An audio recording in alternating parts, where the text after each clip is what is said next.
우리 교회가 6월 한 달 동안 받은 메시지는 통감의 지혜로, 한번 따라 하시겠습니다. 통감의 지혜로 통감의 지혜로 살게 하소서. 살게 하소서. 그래서 오늘 이제 마지막 시간이 되겠습니다. 통자는 통할 통자이고 감자는 거울 감자입니다. 그래서 영적인 거울에 성경 말씀에 역사를 비추어 보고 오늘 내가 여기서 어떻게 살아가야 할 것인가, 이것을 우리가 6월 한 달 동안 계속해서 말씀을 이어 들었습니다. 이제 오늘 마지막 마무리를 지으며 전체적인 결론의 말씀이 되겠습니다. 오늘 본문 말씀에 보면 제가 이 주제를 선택한 이유가 나와 있는데, 한글 개혁 한글 번역으로 한번 읽도록 하겠습니다. 저희에게 시작. 저희에게 당한 이런 일이 거울이 되고 또한 말세를 만난 우리의 경계로 기록하였느니라. 한번 따라 하겠습니다. 이런 일이 거울이 되고. 우리가 사용하고 있는 개역 개정판에는 거울이라고 하는 말을 본복이다 이렇게 번역을 했는데 같은 의미의 뜻입니다. 그래서 우리가 이 역사에 나타난 사건을 거울처럼 쫙 비추어 가지고 한번 생각을 해보고, 우리는 그러면은 여기에 나타난 것을 반면 교사로 삼아서 저렇게 살면 안 되는 거구나, 저렇게 살아야 복을 받네. 그래서 우리가 이 성경 말씀이 영적인 거울이 되어서 오늘 이제 마무리를 지으면서 통감의 지혜로 살려면 어떻게 해야 할 것인가 함께 말씀을 나누도록 하겠습니다. 한번 따라 하겠습니다. 통감의 지혜로 살려면 음행하지 말고 성결하게 살아야 합니다. 여러분, 여기 음행이라고 하는 말은 음탕하고 혹은 음란하고 난잡한 삶을 음행이라고 표현을 합니다. 성결이라고 하는 말은 반대로 성스럽고 거룩하고 깨끗하고 구별됐다 하는 말의 뜻입니다. 오늘 사실 본문을 기록한 사도 바울은 신약의 인물입니다.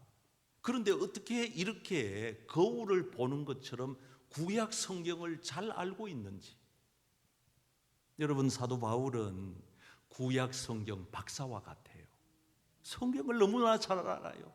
그래서 이 구약의 이 말씀, 성경 말씀을 거울처럼 쫙 비추어 보면서 이 구약 시대의 사람들이 음행하다가 멸망을 당하였으니 이제 우리들은 그렇게 음탕하거나 남잡한 생활을 하지 말자 하는 것이 오늘 말씀의 첫 번째 메시지입니다. 자, 본문 말씀 읽어보실까요? 그들 중에 시작. 그들 중에 어떤 사람들이 음행하다가 하루에 23,000명이 죽었나니 우리는 그들과 같이 음행하지 말자. 여기 나오잖아요. 우리는 그들과 같이 음행하지 말자. 여러분, 여기서 말하고 있는 그들은 저 구약시대 거슬러 올라가면은 민수기 25장에 기록된 말씀이에요. 뭐라고 기록되어 있습니까? 한번 읽어보실까요? 시작. 이스라엘이 시딤에 머물러 있더니 그 백성이 모압 여자들과 음행하기를 시작하니라. 이스라엘 백성들이 시딤이라고 하는 지역에 와서 모압에 속한 여인들과 아주 난잡한 성 파티를 벌이고 있는 겁니다. 이 기록을 여러분들이 제가 시간 관계상 다 설명은 못 드리겠으니 한번 가서 성경을 역사적으로 한번 보실 필요가 있습니다. 이때 성병, 그러니까 전염병이 발생해 가지고 하루에 무려 23,000명이 죽었고, 구약 성경으로 가보면은 그 숫자가 24,000명으로 기록이 됩니다. 그러니까 사도 바울은 하루에 죽은 사람이 2만 3천이라 말하고 있는 것이고, 모세는 이 성병으로 말미암아 토탈 죽은 사람이 2만 4천 명에 육박한다. 그러니까 성경에 수치가 맞지 않다고 성경이 오류가 있다고 생각하면 안 됩니다. 성경은 딱딱 맞는 거예요. 내가 이해하면 되는 거예요. 아무튼 성적인 타락. 여러분, 오늘 이 시대가 말세를 향하여 치닫고 있습니다. 이 말세에 나타나는 여러 징조 중에 하나는 성적 타락입니다. 심각한 수위에 도달했습니다. 그래서 오늘 현대 그리스도인들이 자신을 거룩하고 순결하게 깨끗하게 지켜낸다는 게 이게 가히 몸부림치지 아니하면 어려운 지경이 됐습니다. 가정 지키는 것도 어렵고요, 청소년들 교육하는 것도 매우 힘들고요. 오늘날 우리가 이 유혹의 바다에 빠져 죽지 아니하고 한 주간 동안 이렇게 여상하게 살아서 건강하게 교회에 와 앉아 있다는 이 사실이 기적입니다. 기적입니다. 아멘. 어떻게 해야 할까요? 그럼 우리들도 세상 사람들이 가는 그 길로 같이 가야 할까요? 세속에 물든 타락한 세상에 우리도 몸을 맡겨 그 물에 떠내려 가야 할까요? 아닙니다. 성경은 우리에게 말하기를 죽은 고기처럼 물에 휩쓸려 떠내려가지 말고 산고기처럼 물을 거꾸로 뒤집어 올라가라는 겁니다. 어떻게? 세상을 본받지 말고 세속에 물들지 말고 이 시대를 분별하여 하나님이 기뻐하시고 하나님이 좋아하시는 것이 무엇인지를 분별하도록 하라. 아멘. 아멘. 그래서 우리 몸을 거룩한 산 제물로, 옛날에는 양을 잡고 소를 잡아 비둘기 잡아 바쳤다면 지금 현대 그리스도인들은 내 몸을 잡아 내 몸을 처복종시켜 나를 죽여 어떻게 해야 된다고요? 산 제물로. 그러니까 예수 믿는 사람들은요, 소 잡아 하나님께 바칠 생각하면 안 돼요. 양을 잡아서 하나님께 드릴 생각하면 안 돼요. 한 주간 동안 우리는 살면서 어떻게 하든지 나를 쳐서 나를 부인해서 내 정욕을 죽이고 내 교만을 죽이고 내 오만 불순을 죽여야, 내 욕심을 죽여야, 그래야 하나님이 받으시는 산 제물이 되고 내 몸으로 하나님께 온전한 예배자로, 영적 예배자로 승리하며 살아가게 되는 줄 믿습니다. 아멘. 저는 여러분들이 이 어렵고 유혹이 많은 이 시대에 정말 순결한 성결한 그리스도인들로 잘 살아내시기를 축복합니다. 아멘. 성경에 보면 요셉이라고 하는 청년은 정말 믿음의 길로 순결하게 그렇게 살았던 인물입니다. 요셉이라고 하여 어찌 유혹이 없었겠습니까? 성경에 보면 요셉은 잘생겼어요. 그러니까 상대적으로 좀 못생긴 사람보다 잘생긴 사람이 유혹에 들기가 더 쉬운 것 같아요. 못생긴 사람은 별로 쳐다보지도 안 하고 그냥 사는 대로 민주자유형으로 생긴 사람들은요, 상대적으로 안전해요. 그런데 나름대로 잘생겼다고 하는 사람들은 옛날 어른들의 말씀에 얼굴값 한다 그러잖아요. 값을 꼭 하더라고. 요셉도 많은 유혹을 겪었습니다. 특히 보디발의 아내의 유혹은 매우 집요했습니다. 성경에 보니까 재미난 표현을 하고 있는데, 요셉의 안주인 보디발의 아내가 날마다 요셉을 향하여 눈짓을 했다는 겁니다. 뭘 하자고? 동침하자고. 그래가지고 내가 혼자 설교 준비를 하다가 거울을 보고 눈짓을 한번 해봤어요.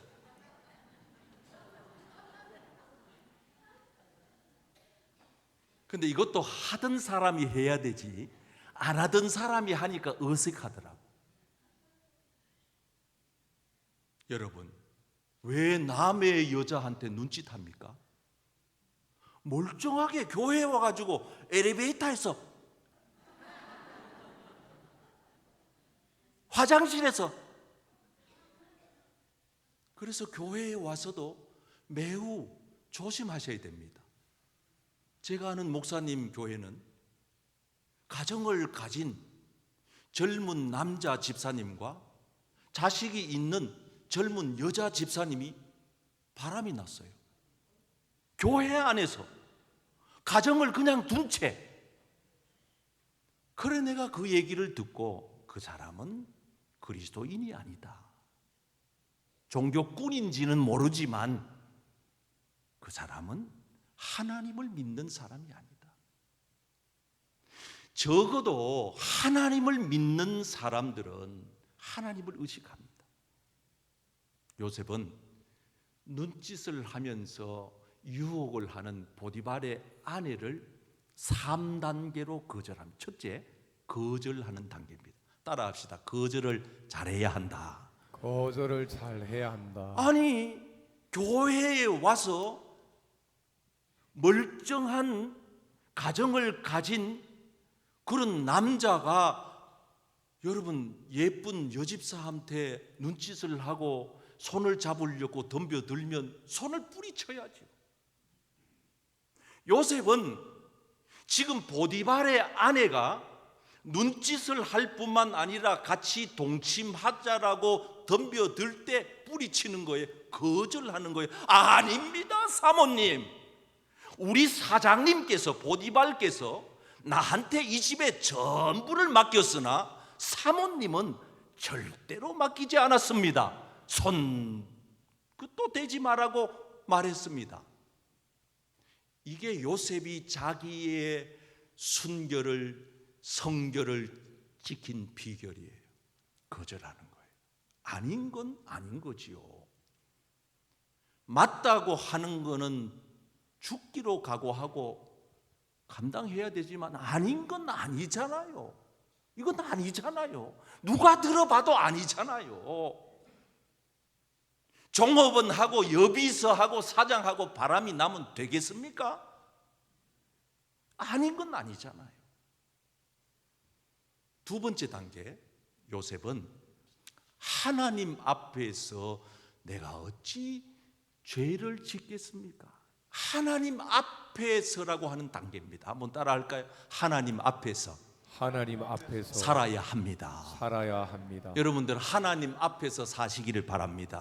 아멘. 사람 안 본다고, 사람 안 듣는다고, 남편이 안 본다고, 아내가 모른다고, 자식들이 눈치 못 챘다고 계속 그 길로 가보세요. 꼬리가 길면 뭐 한다? 밟힌다. 다 알잖아, 다 알잖아. 결국은 가정 깨집니다. 자녀 상처받습니다. 문제 생깁니다. 천국 못 들어갑니다. 마지막 세 번째 단계, 함께 잊지 않았다는 거예요. 따라합시다. 함께 잊지 말아야 합니다. 잊지 말아야 합니다. 요 세 단계로 요셉은 자기를 지켜내는 거예요. 왜 함께 있습니까?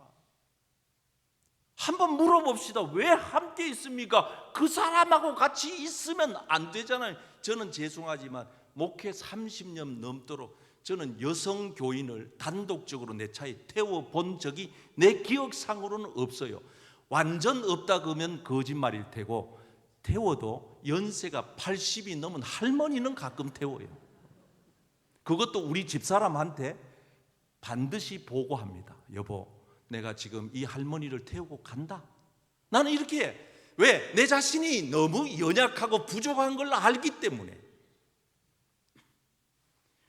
적어도 거절하고, 적어도 하나님 의식하고, 함께 잊지 말아야 할 대상은 함께 잊지 않을 때, 그럴 때 우리는 음탕하고 난잡한 삶에서 우리를 지켜낼 수 있으니, 이와 같은 동감의 지혜를 가지고 여러분들의 성결함을 끝까지 잘 지켜내시기를 축복합니다. 아멘. 한번 따라하겠습니다. 동감의 지혜로 살려면 시험하지 말고 신뢰하며 살아야 합니다. 여기 시험이라고 하는 말은 하나님의 백성 이스라엘 백성들이 하나님을 떠보는 행위를 시험이라 합니다. 하나님이 있나 없나 한번 테스트 해보자는 겁니다. 여기 신뢰라고 하는 말은 이런 거 하나도 없이 100% 믿고 따르자는 겁니다. 저는 하나님을 믿는 저와 여러분들이 하나님을 시험거리로, 시험의 대상으로 삼지 말고 신뢰의 대상으로, 믿음의 대상으로 삼고 신앙생활 하시기를 축복합니다. 아멘. 한번 따라합니다. 하나님은 시험의 대상이 아닙니다. 시험의 대상이 신뢰의 아닙니다. 대상입니다. 신뢰의 대상입니다. 믿으시면 아멘. 아멘. 오늘 사도 바울은 거울처럼 이렇게 과거의 역사를 소개합니다. 그들 가운데 어떤 사람들이 주를 시험하다가 뱀에게 멸망하였나니 우리는 그들과 같이 시험하지 말자 그래놓고 구약의 역사를 출애굽기 17장에서 가지고 옵니다. 한번 읽어보겠습니다. 백성이 시작. 백성이 모세와 다투어 이르되 우리에게 물을 주어 마시게 하라. 모세가 그들에게 이르되 너희가 어찌하여 나와 다투느냐? 너희가 어찌하여 여호와를 시험하느냐? 여호와를 시험하고 있습니다. 뭐 때문에? 물 때문에, 마실 물 때문에. 그래서 그곳 이름을 마사 혹은 무리바라 했습니다. 그래 놓고 그들이 여호와를 시험하여 이르기를 여호와께서 우리 중에, 이게 중요한 포인트입니다. 한번 따라 하겠습니다. 우리 중에 계신가 안 계신가? 계신가 안 계신가? 이게 이제 우리 예수 믿는 사람들이 매우 조심해야 될 내용입니다. 우리가 믿음 생활 하다가 보면 좋을 땐 괜찮아요. 안 좋을 때, 어려운 일 있을 때 갑자기 멀쩡하던 건강하던 사람이 병원 갔다 와서 암 진단을 받고 왔어요. 대체적으로 이렇게 놀라운 일들 속에 충격에 휩싸이게 되면 사람들이 처음에는 거부하다가 나중에는 받아들이다가 나중에는 어떻게 하느냐? 억울한 심정을 토로하는데 부모에게도 하고 남편에게도 하고 가족에게도 하고 남 탓을 하면서 그때 나오는 단골 메뉴가 하나님을 욕합니다. 하나님 살아계시면 어째 이런 일이 내게 일어날 수가 있습니까? 하나님이 계시냐? 하나님이 계시다면 어떻게 우리 집에 이런 부도가 나냐? 우리 가정이 이렇게 파탄이 나냐? 내 건강이 무너지냐? 왜 내게 이런 어려운 일이 닥치느냐? 하면서 우리는 하나님을 향하여 시험합니다. 여러분, 정말 믿음 좋은 사람은요, 어려움 당했을 때 그 믿음의 진가가, 믿음의 실력이 나오는 겁니다. 평소에는 잘 몰라요. 근데 진짜 믿음이 좋은 분들은 어려운 일을 직면했을 때 그때 믿음의 가치가 나타납니다. 아브라함은 100살에 큰 위기를 겪었습니다. 하나님께서 정말 기적적으로 주신 아들 이삭을 바치라는 겁니다. 정말 눈에 넣어도 아프지 않을 아들 아닙니까? 차라리 하나님 나를 오라 하시지 왜 내 아들입니까? 하필이면 내 아들입니까? 여러분 같으면 안 그렇게 했어요? 우리 자녀들을 누가 하나님이 바치라고 하면 우리 딸 둘 난 못 바쳐요. 솔직하게 말합니다. 난 못 바쳐요. 차라리 하나님 나를 데려가십시오. 난 내 딸 다은이 다 하나님의 은혜입니다. 내 딸 주은이 주님의 은혜입니다. 은혜로 얻은 이 두 딸을 나는 못 드립니다. 사위도 나는 못 드립니다. 저 사위 닮은 사람이 나와가지고 사위 얘기가 나온다. 사위 못 드립니다. 차라리 날 바치라 하십시오. 근데 아브라함은 하나님을 신뢰했습니다. 어떻게? 어느 정도로? 그래서 여러분, 믿음 생활의 신관, 하나님을 어떤 관점으로 바라보는가 매우 중요합니다. 아브라함은 하나님을 이렇게 바라봤어요. 첫째, 죽은 자도 다시 살리시는 하나님. 아멘. 아멘. 두 번째, 없는 것을 있게 하시는 하나님. 아멘. 하나님을 그냥 이렇게 믿어버린 거예요. 하나님은 죽은 자도 살리시고 없는 것도 있게 하시는 분인데 내 아들 바치라 하면 아멘 하고 바치면 하나님이 멋지게 일하실 것이다. 아멘. 그래서 성경에 보면 아브라함은 이때 아들을 바치면서 부활을 믿었다는 겁니다. 부활을. 아들의 부활을 믿었다는 거예요. 다시 살려준다. 근데 뭐 죽이지도 않았잖아요. 시험만 했지, 테스트만 받았지. 그냥 양 한 마리 잡아 드리게 만들었고, 그 아브라함의 그 믿음의 진가, 믿음의 진실, 믿음의 그 기본 바탕을 하나님이 아시고 아브라함에게 위와 아래에 모래처럼 바다의 별처럼 복을 쏟아 부어 주신 줄 믿습니다. 아멘. 아브라함이 어떻게 이렇게 할 수가 있었을까요? 우리는 이렇게 하지 못하는 이유가 무엇일까요? 아브라함은 하나님이 약속한 말씀, 중요한 거예요. 내가 상황에 매여 있느냐, 하나님의 말씀에 묶여 있는, 이게 중요한 거예요. 한번 따라하겠습니다. 하나님 말씀에 의심이 없이. 하나님 말씀이 의심이 가기 시작하면요, 돈 몇 푼 바치는 것도 아까워 못 바칩니다. 주일날 여러분들이 이 소중한 시간을 내어서 교회 나오는 거 믿음 없이 불가능합니다. 우리 성도들 11조 끝에 달이 몇 천 원까지 정확하게 11조를 계산해서 바치는 성도님들이 많으신데 믿음 없으면 그래 못합니다.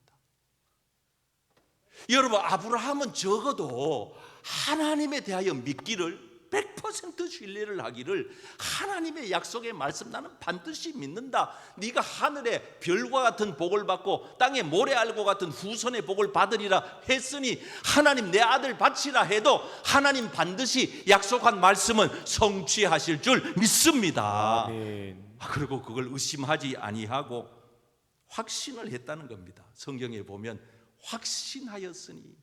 그래서 예수 믿는 사람들은 믿음 생활 중에 확신이 중요해요. 믿음에 대한 확신, 구원에 대한 확신, 천국에 대한 확신, 아멘. 부활에 대한 확신, 아멘. 하나님 살아계심에 대한 확신, 확신이 있어야, 여러분, 싸구려 월남치마 하나를 팔아도 떨이 많은 5,000원, 그리고 막 흔들어대면서 옷가지 하나 파는 사람도 입에 침을 튀기면서 확신을 가지고 팔아봐요. 가던 사람들이 길을 멈추고 삽니다. 그런데 떨이 파는 거조차도 이거 이래 들고 살려면 살고 말라면 마세요, 뭐 이러면 확신이 없으면 그걸 누가 사겠어요? 이거 입으면 장수합니다. 이 월남 치마는 여름에 에어컨을 안 떼도 시원합니다. 이거 지금 10,000원 받았는데 지금 마지막 2장 남았습니다. 3,000원에 모시겠습니다. 그러면 가던 사람 딱 서가지고 살 거 아니에요. 옷 하나를 팔아도 확신이 있어요. 여러분, 우리는 영원한 천국에 갈 사람들입니다. 아멘. 하나님이 우리에게 영원한 생명을 불어 넣으셨기 때문에 우리는 오늘 죽어도 천국에 가서 눈을 뜹니다. 아멘. 아멘. 이 믿음이 있어버리면 걱정 없어요. 제 주변에 어떤 분이 얘기해요. 목사님, 마음이 막 두렵대. 왜 그래요? 자기 신우도 암, 시어머니도 암으로 죽으셨고 남편도 큰 병이 있고 이러니까 막 주변에 암 환자들이 막 수두룩하니까 나도 암 걸리면 어떡하노? 안 걸리면 어떻게 해요? 요즘 옛날 암이면 집안 재산 다 날아가고 건강 고생한, 요즘 암은 초기에만 밝으면 감기 같잖아요. 우리나라처럼 의료시설 잘 된 나라 어디 있어요? 크게 걱정할 일은 없고, 물론 개인이 받을 고통은 감수해야 되지만, 그리고 우리 예수 믿는 사람들은 암 걸려서 죽으면 영원한 천국에 가서 영생의 복을 누립니다. 아멘. 이 정도의 확신 하나만 있어도 우리는 두려워하지 않을 텐데, 늘 불안하고 늘 두렵고 늘 초조해서, 사랑하는 성도 여러분, 하나님을 의심하지 말고 시험하지 말고 우리 좋으신 하나님을 100% 신뢰하고 통감의 지혜자로 사시기를 축복합니다. 아멘. 마지막 어깨 쫙 펴시고 따라합니다. 통감의 지혜로 살려면 원망하지 말고 감사하며 살아야 합니다. 믿으시면 아멘. 아멘. 거울처럼 보여주는 말씀이에요. 오늘 본문 말씀을 같이 읽겠습니다. 10절 시작. 그들 가운데 어떤 사람들이 원망하다가 멸망시키는 자에게 멸망하였나니 너희는 그들과 같이 원망하지 예, 말라. 이거는 사도 바울이 민수기 21장에 기록된 말씀을 바탕으로 쓰고 있는 내용입니다. 원망하다가 죽었지 않냐? 원망하다가 광야에서 다 죽었다. 원망하다가 그들이 뱀에 물려서 다 죽어나가 떨어졌다. 원망한 사람들은 한 사람도 젖과 꿀이 흐르는 가나안 땅에 들어서지 못했다. 그러니 너희들도 원망하면 천국 못 간다. 하나님 약속하신 축복 못 받는다. 우리에게 주시는 말씀이 거울처럼 나타나 있잖아요. 백성이 모세와 하나님을 향하여 원망했습니다. 이유인즉슨 애굽에서 인도해 내서 이 광야에서 죽게 하는가, 이 문제입니다. 광야에서 죽으라고 하나님이 애굽에서 끌어냈을까요? 아니에요. 여러분, 예수 믿게 하신 하나님은 여러분 암 걸려 죽으라고 예수 믿게 한 거 아니에요. 우리 교회 오게 하신 하나님은 여러분들이 영혼이 잘됨 같이 범사가 잘 되도록 하려고 여기로 인도하신 겁니다. 아멘. 시험 들지 마세요. 유혹에 넘어지지 마세요. 하나님 앞에 입술로라도 죄를 짓지 마세요. 광야에서 먹을 것도 없고 물도 없도다. 예, 없는 건 내가 이해를 합니다만은 지금 이 사람들이 문제가 뭐냐 하면 그럼 지금까지는 어찌 살았나 이 말이에요. 그렇죠? 요 성경 말씀이 기록되기 그 전까지는 어떻게 살았냐 이 말이에요. 그 전까지도 여전히 굶어 죽지 않았어요. 목말라 죽지 않았어요. 이방의 열국들에 의해서 침략당해서 멸망하지 않았어요. 하나님이 먹여주시고 하나님이 마시게 하시고 하나님이 불기둥과 구름기둥으로 보호해 주셨어요. 아멘. 지금까지 살아온 날들에 대하여 자기들이 스스로 체험을 했으면서 물도 없습니다. 먹을 것도 없습니다.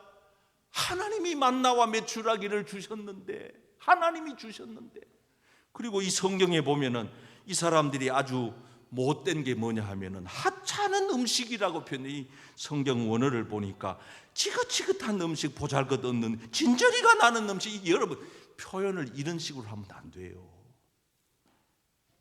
밥 한 공기를 먹어도 아유 여보 지긋지긋하다, 오늘 또 그 반차이가, 그런 남편 있으면 오늘부터 밥상을 차려주지 마요.